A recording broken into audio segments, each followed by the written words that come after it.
এখনো রিফাইন্ড আওয়ামী লীগ অর্থাৎ পরিশুদ্ধ আওয়ামী লীগ নামে নতুন আওয়ামী লীগকে দাঁড় করানোর চেষ্টা করছেন, তারা মূলত দিবাস্বপ্ন দেখছেন।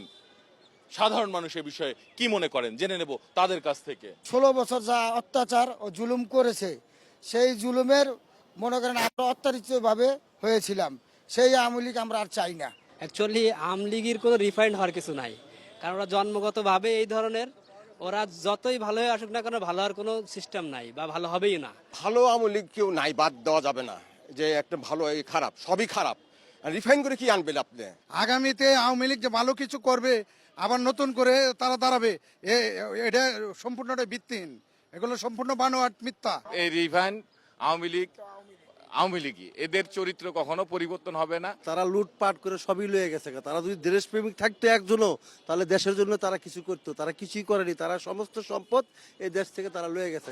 আওয়ামী লীগ যে দিবা স্বপ্ন দেখছে সেটা সম্পূর্ণ ভুল। এটা কি বুকার স্বর্গে বাস করে আওয়ামী লীগ যে দেশে ক্ষমতা আসবে বা আসার চিন্তা ভাবনা করলে সম্পূর্ণ তাদের ভুল হবে। রিফাইনিং অর্থটা কি এটা আমরা সঠিক জানি না, আর কি বুঝাইতেছে তাও আমরা জানি না। হাজার হাজার কোটি টাকা দুর্নীতি করে দেশ থেকে পাচার করেছে এই আওয়ামী লীগ আমরা আর এই বাংলাদেশে চাই না।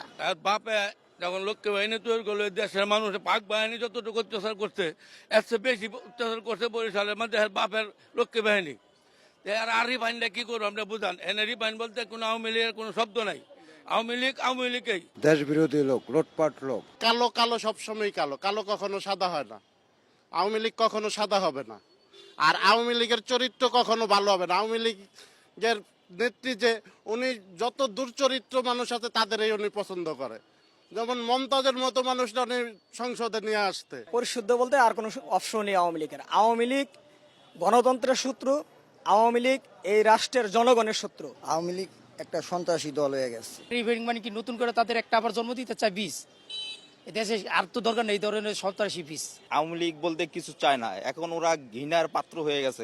নতুন আর পুরান কিছু নাই, একদম ওয়ান টাইম ইউজ, ওরা টু টাইম ডায়াবেটিস, একদম ডাস্টবিনে ফেলাই দিতে হবে। অনেক ধন্যবাদ আপনাকে। দর্শক, আপনারা শুনছিলেন সাধারণ মানুষের প্রতিক্রিয়া। মূলত সাধারণ মানুষ সচেতনভাবেই তাদের রাজনৈতিক বিশ্লেষণগুলো করছিলেন। এখন সাধারণ মানুষের কাছে আমি আরেকটি প্রশ্ন নিয়ে যেতে চাই। খুব সম্প্রতি ইউরোপীয় ইউনিয়নের সাথে বৈঠক করেছে দেশের বিভিন্ন রাজনৈতিক দল। এর মধ্যে জামাত মন্তব্য করেছে যে আগামী নির্বাচন সুষ্ঠু করতে সব ভোট কেন্দ্র সিসিটিভি ক্যামেরার আওতায় আনার কথা জানিয়েছেন তারা। মূলত ইউরোপীয় ইউনিয়নের কাছে এই বিষয়ে সহযোগিতাও চেয়েছে দলটি। সাধারণ মানুষ কি মনে করেন, আগামী নির্বাচনের জন্য এমন স্বচ্ছতার প্রয়োজন রয়েছে কিনা? আমরা অবশ্যই এটাকে স্বাগত জানাই। এটা সবাই উদ্বৃত্ত হবে, সারা ওয়ার্ল্ড দেখবে আমাদের দেশে একটা পুনরুদ্ধার